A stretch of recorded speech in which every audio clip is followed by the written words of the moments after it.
Hello, welcome, and welcome back to the United Mates Football Podcast. This is one of your hosts, Keitel. As always, I'm joined here in LA, virtually from our hometown of London, by my co-host Joe. And there's also a special guest on today's show who are both very excited to speak with to get to know a bit more about their footballing journey. He's a former footballer and current youth coach at the very same Premier League club where he began his own playing career, as well as being involved at the grassroots level as a co-founder of the NASAA Academy, where he helps to provide mentorship and professional level training to young kids in South London. We welcome Zavon Hines to the United Mates Football Podcast. Zavon, real pleasure to have you as our guest. How's it going, mate? Yeah, it's all good. Thanks for the invite. That's a good intro. I didn't expect that, but it's nice. Thank you. Try our best. And, you had to put in all the hard work to do all of those things. I just had to read it out. But Joe, as we record, it was only yesterday that two players from your team, Spurs, seemingly got deported during the Brazil versus Argentina fiasco for lying on their immigration forms. Joe, you're not surprised though, are you? I mean, Tottenham players aren't typically the brightest bunch. Oh yeah, I thought that might be coming, but yeah, I mean, how weird was that? Classic. We finally sign a good centre half, and then he gets arrested. But no, we'll see. We'll see. Hopefully, that can all be sorted out. We shall see on that. But yeah, as Keitel said, Zavon, it's a pleasure to have you with us tonight. And whenever we have a guest on our podcast, we always start by asking an icebreaker question. So we look into your Twitter account, nothing too crazy, but what we've seen recently for you is that you were playing in a game for the West Ham Legends against a team, I think it was an MC Harvey team, and you scored a really good goal actually against one of our former guests, Nedum Onuoha. You took it past him very nicely. And we were thinking, given you were playing, on the West Ham Legends team, it was a bit of a kind of reunion match of sorts. So the question we wanted to ask you was, if you could have a reunion with any team you've played in from the past, which one would it be and why? But we'll give you some time to think. We'll answer our ones first. So mine would probably be my under-10 team. I was a good striker back in those days. Scored a hat-trick actually against Keitel's school. So I thought I'd go with that one. But Kai, how about you? Who would you have a reunion with if you had to choose a team? Well, a team that you and I both played for, although never, unfortunately, at the same time, was a club in North London called Icebreaker Wolves. A former guest of ours now plays for Sunderland, used to be my strike partner there. But I would just have to have the reunion with them because honestly, I've heard down the years since we've all sort of gone our own ways that a few of the lads have ended up for kind of controversial reasons in prison and in and out of stuff. So it would be pretty interesting, I think. Yeah, Joe, though, none of your ex-schoolmates are in the slammer, are they? Well, not that I'm aware of. I guess I'd find out at the reunion. But no, that'd be an interesting one. Zavon, you've had a bit of time to think. Which team would you like to have a reunion with, and why? It would probably be probably one of my better games for West Ham, but the results didn't go my way. So it was probably against Liverpool at home. It was my first home start. I had a decent game, but we lost. So if I could have changed that result, then that would have been better. But it was a great group of guys that you sort of got to share the experience with. Who were they? Yeah, just in terms of like the reunion aspect of all sort of getting back together and stuff. It was kind of like a fun team to be a part of. Yeah, like Jack Collison, Junior Stanislas, Mark Noble. So like those are the players I came through the academy with as well. So to be able to be involved in such a game, playing against such a team at the time, Champions League team, and we done well. I done well individually as well. So it was good to know that I could actually play at that level at that time. So I just wanted the result to match my performance. Well, we'll get back to West Ham in a bit. You mentioned some great names that you played alongside there. I think Mark Noble is still just about going. I think at the end of this season, he's going to call it a day. But we're going to take things back to your childhood, Zavon, before the West Ham days. And basically, what were your earliest memories of playing or watching football? What's your football origin story, so to speak? Because presumably it would have begun in Jamaica, right? Yeah. I was obviously, if you've done your research, then I was born in Jamaica. And from a young age, I was always kicking something. My mum and dad said I was kicking something, whether it's bottles, balls, stones. I used to have good bruised toes, everything. So whatever was in sight, I was kicking it. And And I remember when I was young, I used to go every Sunday in Jamaica. I used to go with my uncle, and they used to go play football over at a school. So and I just used to try to join in. Obviously, I was like the little kid, probably like 7 years old, trying to get involved with big grown adults. So yeah, that was one of probably my first memory that I've got. And when you were a youngster, either when you were living in Jamaica or after you'd moved to England, was there a player who you began to model your game on when you were a kid? Yeah, it's more like when I came to England. I used to watch R9, Brazilian Ronaldo. He was like my idol at the time. And then Thierry Henry as well. I was an Arsenal fan when I was younger through my dad. My dad was an Arsenal fan, so yeah, Thierry Henry, all the attackers basically. Ian Wright. So those, and then even Ronaldinho. Probably one that no one actually would think I really liked was Rivaldo and Denilson. Left-footed players always have a soft spot in my heart. They just look better at times. So I used to watch the Brazilian team quite a bit, and then I just tried to replicate some of the Ronaldo stuff, but nowhere's close to him, I guess. Well, you certainly got a lot closer than we did to replicate your skills, that's for sure. But talking about, well, you've spoken about your kind of how you got involved in football. Let's talk a bit about the start of your career. So I know you went out on loan to Coventry, you got a goal there, and then at West Ham, you had a great start. You scored against Macclesfield on your debut. I know then there was a very frustrating injury, but you'd come back the season after under Gianfranco Zola. You'd score in the big derby against Millwall in an absolutely crazy game, as I'm sure you have been asked about plenty of times. But then you got the famous last-minute winner against Villa as well. So with those goals, I guess, comes added expectations from the fans, given you're impressing everybody so much. How did you deal with that added expectation? Did it motivate you to play better, or was it actually, did it make things more tricky? How did you react to that? It's hard to say. I didn't really feel any pressure at the time, if I'm being honest. The pressure I felt was more on myself, the pressure I put on myself to be the best that I can be. And I know that I've always had this mentality that I've always got to do above and beyond what someone else have to do to get recognized. Maybe it's because of where I grew up or where I came from. I just always had that mentality. So I just sometimes I put a lot of pressure on myself to be the best that I can be, or the best in the team at the moment, or whatever team I am in. So when I was coming through and I got my opportunities, it weren't pressure, it's more excitement. So they speak a lot about when the young players come into a first team environment, they have to be fearless. I actually took that on, and I didn't really think about if what the fans are going to say or what anyone else is going to say. I just wanted to enjoy it, because once I made my debut, I came to the realization that this is a massive milestone considering where I came from.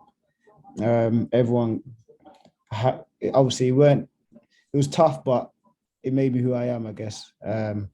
So I didn't really feel that much pressure. I did feel my own pressure. And then sometimes my own pressure will be overwhelming at times. So yeah, that's the only pressure I kind of felt at the time. It sounds like you kind of approached it in a pretty level-headed manner, albeit that it sounds like you also motivated yourself pretty intensely. You mentioned sort of overwhelming yourself with your own pressure at times. But onto the end of your time at West Ham, or at least the end of your first spell with West Ham as a player, I believe when that sort of time came, you had the offer of a new contract on the table from the club. So what was the reasoning behind not signing a new deal? What led up to you wanting to leave? So at the time, obviously, I spoke about this quite a few times. I'm happy to speak about it now, because it's a lot of people thought I wanted to leave. I never wanted to leave at all.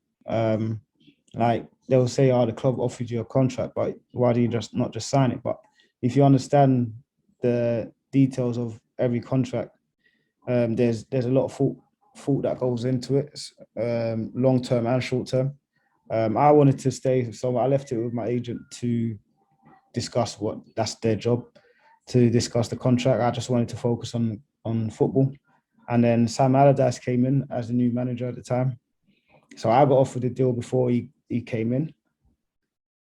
So when he came in during pre-season, they kind of like put me with the reserves, made me train with them at times. So kind of like just forcing my hand to sign whatever they put on the table, kind of thing, because I was an academy player, kind of thing. And I had a few conversations with him, and he just seems quite blasé about the situation. He didn't really care. So then the last conversation I had with him, I went into his office and we sat down, we were speaking. It was before training.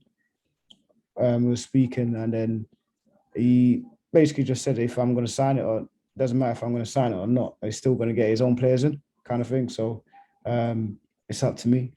And then he just seemed quite blasé. He didn't really care if I was there. And as a player that's been there, come through the academies, it's just not, it would have been nice to feel wanted. I didn't feel wanted at all. But then at the same time, when I look back now, I could have just proved him wrong because I know I was good enough to play. But with probably some wrong advice as well. But also how I was treated, not being really with the first team, thrown in the reserves and all of that kind of stuff. And then I just thought, I just want to go and play. I want to go somewhere that values me, kind of thing. So, and that's a decision I made, which part of me regret now because West Ham is my club. I didn't really want to leave at that time. So, but it's more because of probably how he approached me as a young player. I felt it was a bit of like a bully tactics as well, which I disagree with, and that's just part of life, and I've learned from it, and that's why I'm here to help everyone else to make the right decision and not get bullied. Well, I mean, hindsight's 2020 as far as regrets, but in the moment, it sounds like you were in a pretty, difficult place to be, especially as a young man, and getting advice from third parties and being bullied, as you mentioned, by quite an intimidating figure from the world of football, especially again as a youngster in Sam Allardyce. I think you're probably not the first, and still probably won't be the last footballer to be alienated by Big Sam throughout his career. A great manager and all, but he's got somewhat of a reputation with that. But moving on to England, where you made your under-21 debut while you were still at West Ham. And it was in a game against Macedonia. You came on, you scored twice for a pretty stacked Three Lions team that included the likes of Theo Walcott, Micah Richards, Daniel Sturridge, Jack Wilshere, and plenty more impressive names. Where does that night rank in your list of sort of best football moments? And could you just tell us a bit more about the experience in general? That's probably top.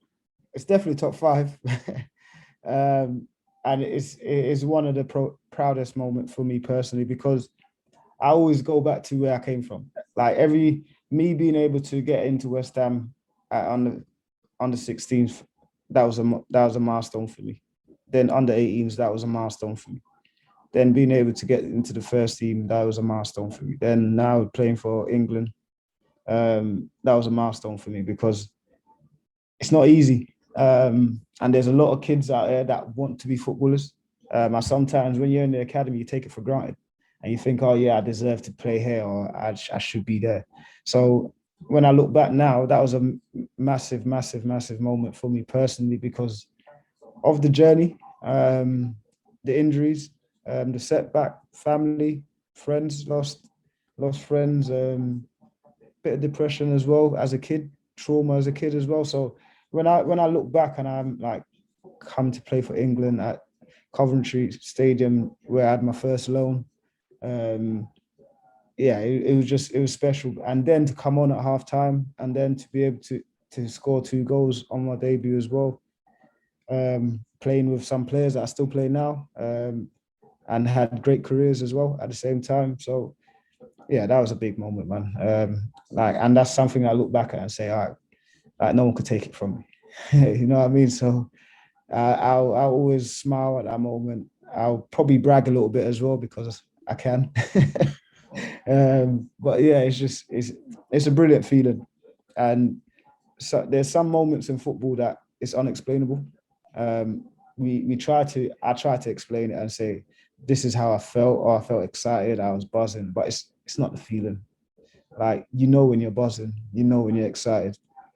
That moment there, scoring for the 21s on your debut after not even expecting it, yeah, that's priceless. No, that certainly is. And like you said, when you bear in mind the journey to get to that point, I think keep bragging away about it, Zavon. It's obviously a great achievement. But funnily enough, a few months before that, that very famous night, you got the call up to the Jamaica national squad, I believe. And I know you didn't end up playing, but I wonder sort of later on in your career when maybe the England senior side wasn't an option for you. Did you have any other opportunities to represent Jamaica? Did that ever come up? No, not really, because I didn't really pursue it at the time, because I wanted to play because I had a couple injuries. I wanted to play a bit of consistent football and get my confidence back before I had any alternative football. I would love to, but there was never ever the right time. And I think the Jamaican national team went through a phase where there was only bringing in players from Jamaica, and obviously not as many English players as they're doing now. So they weren't really looking this way. I had a couple of conversations with my agents at the time, and then they just said they spoke to them, but obviously nothing materialized. I told them not to push it because I just wanted to focus on trying to get my confidence back, which I did, and I was ready, but obviously that didn't come. Well, sadly, you can't have everything. But going back to the kind of, we've spoken about, obviously, the West Ham spell ended, unfortunately, with the Sam Allardyce treatment. But then, obviously, your next move would be to Burnley, another team in claret and blue. And I guess your time at Turf Moor probably was a lot more frustrating than you'd initially hoped, given it was, going to be a fresh start. And I know there was a loan move to Bournemouth thrown in there as well. But looking back at your time at Burnley, why do you think it didn't go to, was there any reason why it wasn't more successful than it was? Was it perhaps, moving up north, a change in scene, or is there anything you can pinpoint as to why it did turn out to be a frustrating one for you? I think probably moving away from home was a massive one for me. I've always been in my so-called comfort zone where my family and friends are. So if anything goes against me, I always had someone to speak to, so I could bounce back, kind of thing. Obviously, I was still young, 20 or something like that, 21. So that was a factor. But I think I've always said a major factor was myself. I kind of let myself down at times within my preparation and my entitlement. I think as a young kid, because you're coming from a so-called bigger club, you expect to play. And I probably didn't do enough. But at the same time, me and the manager clashed a little bit because I felt that he didn't understand me as an individual. So we used to clash a little bit. But as a coach, he's an amazing coach. I just didn't think we clicked. So then at the end of the day, I was always fighting a losing battle, because I would feel like he's wrong, but he has the last decision, the final decision. So he's always right. So I kind of played. Yeah, I kind of let myself down slightly, and then being away from home was a massive factor. And yeah, I could have done a lot more for myself and to prove a lot of people wrong, because that's what I'd done at the start of my career to get into the first team. And then I think I probably got a little bit complacent, and because I was there, I expected certain treatment because of what I was getting when I was doing well. And that wasn't the case. So I had to learn the hard way. Well, from Burnley to Bradford now, and you were part of that famous Bradford side that dumped Premier League clubs like Wigan, Aston Villa, and my beloved Arsenal out of the League Cup for fun on your route to the final, where you would come on as a sub against a pretty strong Swansea side who unfortunately would beat Bradford on the day. Yeah. Zavon, it's not every day that a club from League Two makes a major English domestic cup final. So what do you put that incredible cup run down to? How did the team manage to continue to get result after result against the odds? I think we had good players first of all. um, Sometimes people think, oh yeah, how did a team get there? You have to have the players, you have to have the right mentality, and then you have to have a coach that's able to get you motivated for these games. But then at the same time, if you can't get motivated to play Premier League clubs, then you should play. Full stop. So we motivated ourselves at times, but then yeah, we just had. I think we had good players. We had a good team spirit. The manager helped us made us gel properly. We had players that could play in a higher league. And then once we start winning games, there was that consistency that we held on to, that feeling of winning that we loved. And we had fans that shouldn't be in League Two. Like, it was a big stadium, massive, passionate fans that loved every minute of it.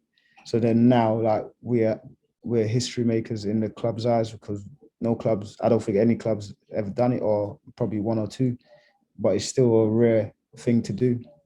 But then, like, playing against, I always felt when I was playing against team in the higher league, I get a little bit more time. And it's not as probably physical as I liked. So like playing against the likes of Wigan and those teams, 9 times out of 10, they had the majority of the ball, but we had a structure and a setup that frustrated them at times. They will have opportunities, obviously, because they're good players, they're a good team, but we hanged on in there a lot of the game. But then some games we played quite well at times as well. We held our own, and yeah, we done the unthinkable, I guess. Yeah, again, as an Arsenal fan, I mean, I'll still congratulate you, but it was a painful moment for me in particular. I mean, even for you must have been semi-surreal. You mentioned growing up as an Arsenal fan as well, dumping them out of the cup. But just a quick follow-up on the final in particular, I guess, not to dwell on, because obviously it wouldn't have been the result that you and your teammates would have, hoped for. But I imagine that was the first time you'd played at Wembley Stadium in your career, or you'd played there before? No, I played there before. I played it for England, 21s. We played against Portugal. Yeah, so I've been there before. But funny thing about that final, I was so frustrated at that final. So frustrated. Because in the cup run, I started every game since I signed at the club. So like I started I think it was the first round, second round. No, the second round, because I signed after the first round. Second round, third round, fourth round, all the way to the final. And then I was the only sub. I was the only change. I was furious. The manager wanted to go a different route. That's why you guys didn't win. Probably didn't have any creativity. But the team done well. Swansea at the time, Swansea was playing some outstanding football, man. I was on the bench just watching. I was looking at their movement, their composure, their connection between players in and out of possession. They had a striker that was very clinical in Mitru.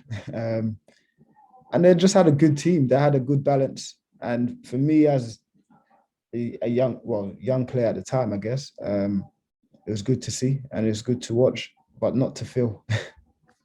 God, yeah, that was. I mean, I remember that game very clearly, and yeah, it was like you said, a fantastic Swansea team. I think Michael Laudrup was the coach then. But Bradford would go up that year also via a game at Wembley, but you'd go off to Dagenham.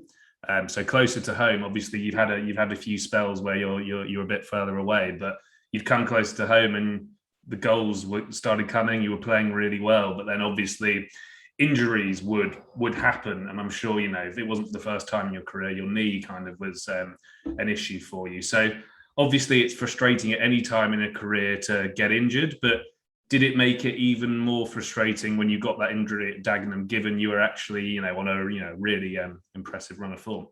Yeah, that there was very frustrating for me, because I remember at Bradford, I left partly because the managers wanted to get other players in as well, but he knew that I wanted to move back close to home as well.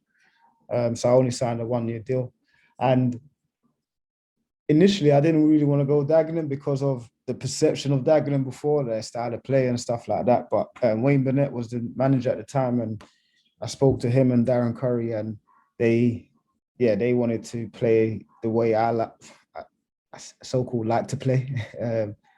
And yeah, I went in, and then it was good. And it was a good team, good balance with good players that went on to play in the higher leagues as well. And I felt wanted, and that's all any player wanted. And I felt like the manager wanted to get to know me as a person as well. And I think that's so major in any coaching manual ever, because to get the best out of any individual, you got to understand them as a person and what makes them tick and what they live for, what's their why they do what they do, and all of that kind of stuff. So because of that, I started to enjoy my football, and I started to work even harder for the manager as well, because I felt like he trusted me, he wanted me, and that was major for me. So I started to work harder, and then I started to, like you said, score goals and play well, and lots of assists and stuff like that. And then clubs was watching me and talking about me again. My agent was talking to a lot of clubs.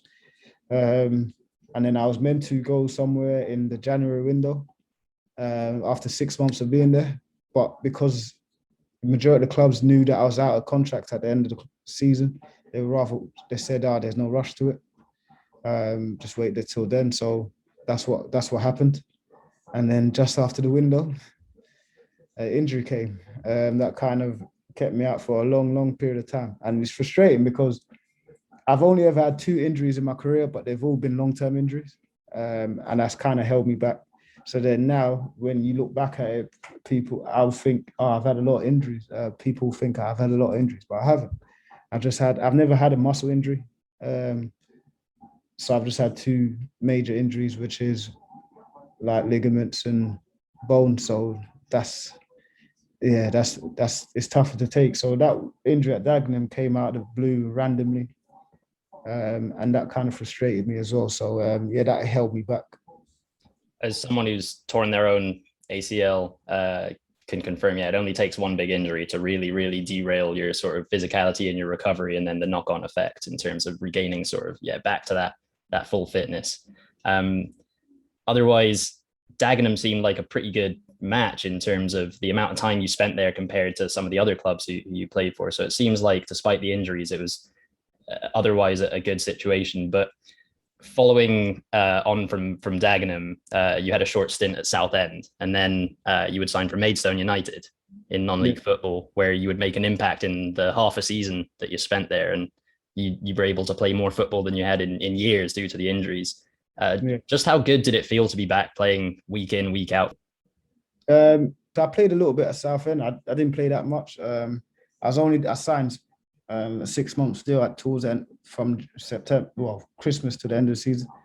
And Phil Brown was the manager, and I just felt like he sold me a dream kind of thing. And I was still I think he expected a player that was fully fit kind of thing, fitness wise. I was fit in my body and everything, but not obviously fitness, because I was coming back from an injury that I've been out with for 1.5 years, more or less.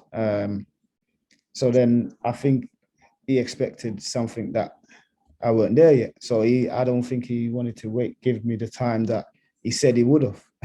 So that's what I meant, that he sold me a dream. But I was still one of the best players, but probably fitness-wise, I probably weren't there yet.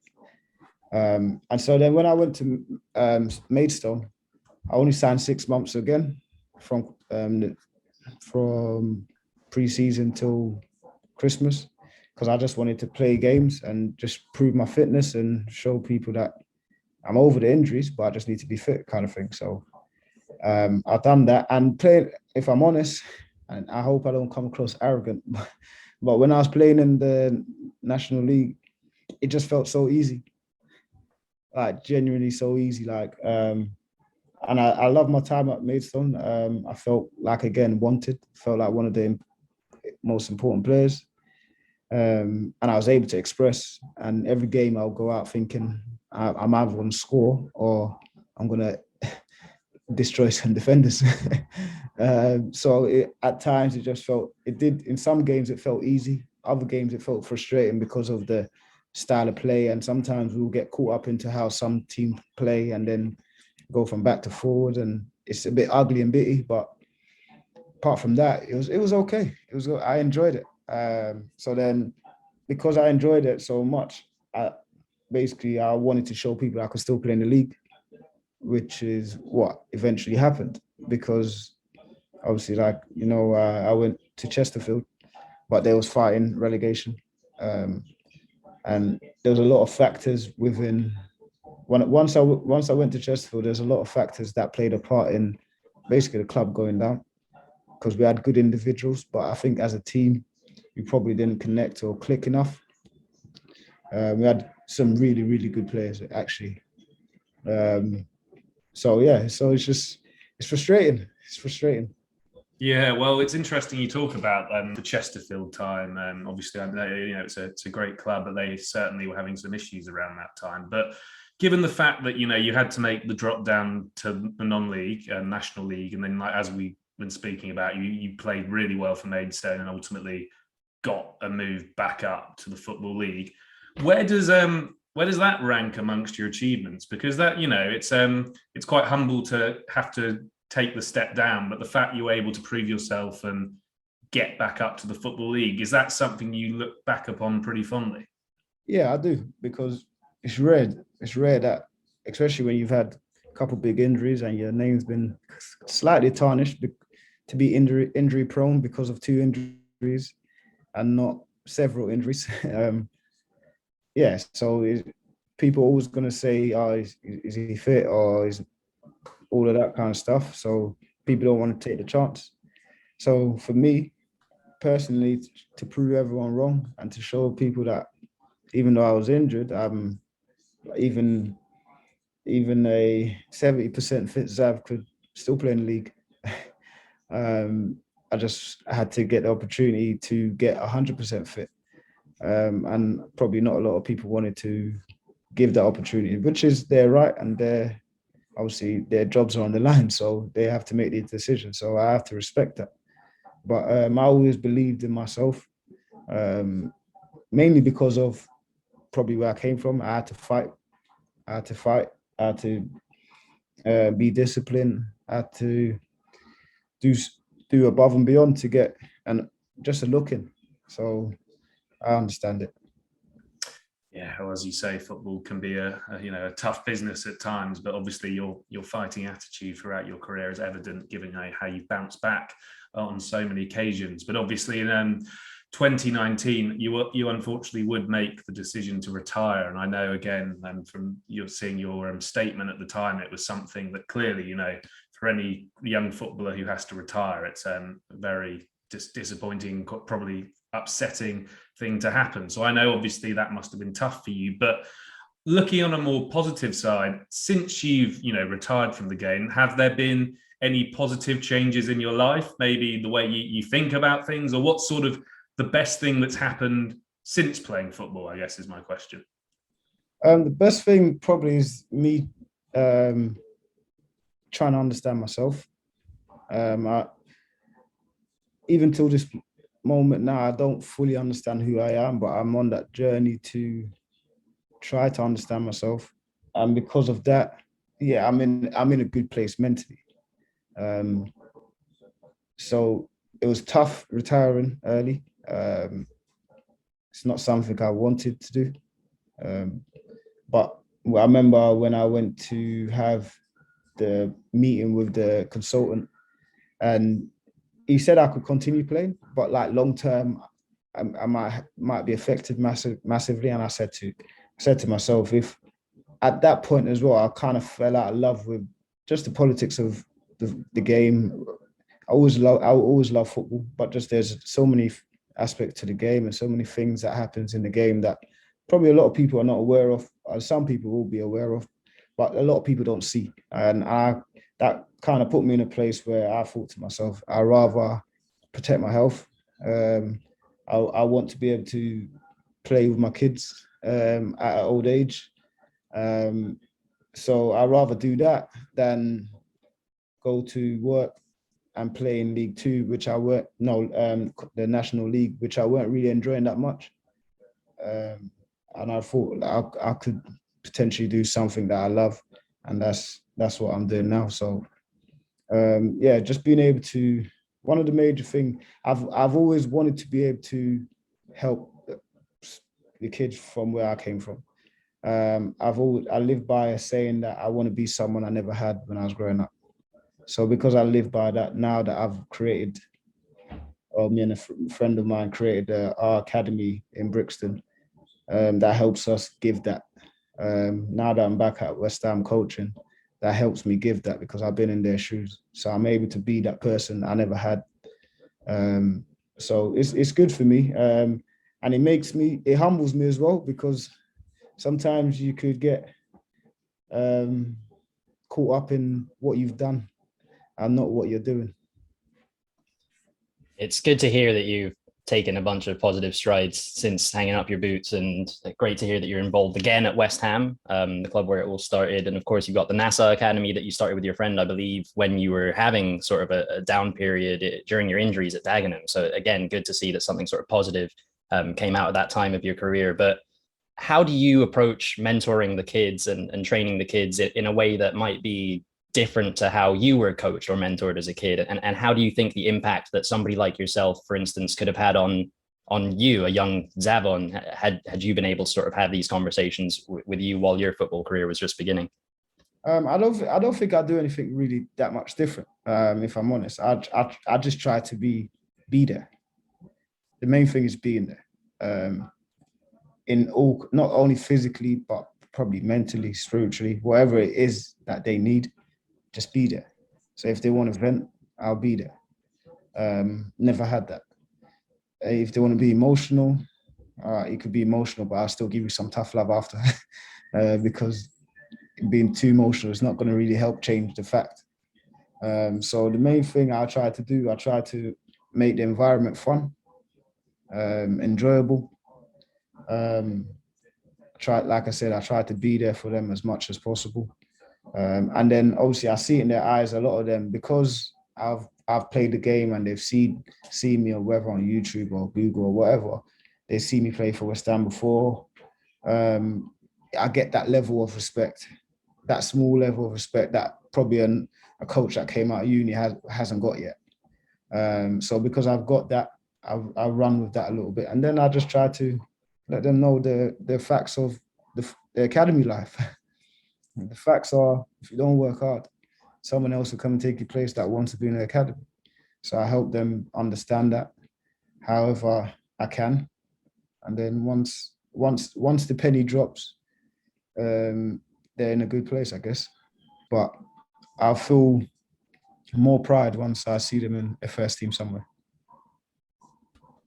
Well, I hope you'll send them all to Tottenham, Zavon, and then I can be very proud of them as well. I doubt it. I'm not going to lie. Fair enough. I wasn't expecting you to say yes, but no, honestly, it sounds like, you know, the people you coach have got a great mentor there, and it's great that you're able to just to be there for people, you know, young men making their journey in the game. That is all we've got time for today. So firstly, a big thanks to my co-host Keitel, as always, and then an even bigger thanks to our guest Zavon. Honestly, it was a pleasure to chat to you today. And for our listeners, Zavon, how can they sort of best keep up to date with everything you're doing at the moment? Oh, I am on social media. I am on Instagram and Twitter. It's just my name. I don't try to make anything different, so it's just Zavon Hines. Awesome. Well, thanks again, Zavon. As Joe said, an absolute pleasure to have you as our guest. Really enjoyed this. As far as our listeners and viewers, if you've enjoyed the podcast, please do give us a follow, a like, or a subscribe wherever you prefer to check out your podcasts. You can find us on your favorite podcast streaming platforms like Spotify and Apple Podcasts. Just look for United Mates Football Podcast. Same goes for our YouTube channel as well. If you feel like putting some faces to these voices. Across social media, we're at United Mates FP for Twitter, Instagram, and Facebook. And then check out our website. That's www.unitedmatesfp.com. Until next time, everyone, take care of yourselves and take care of each other. Goodbye.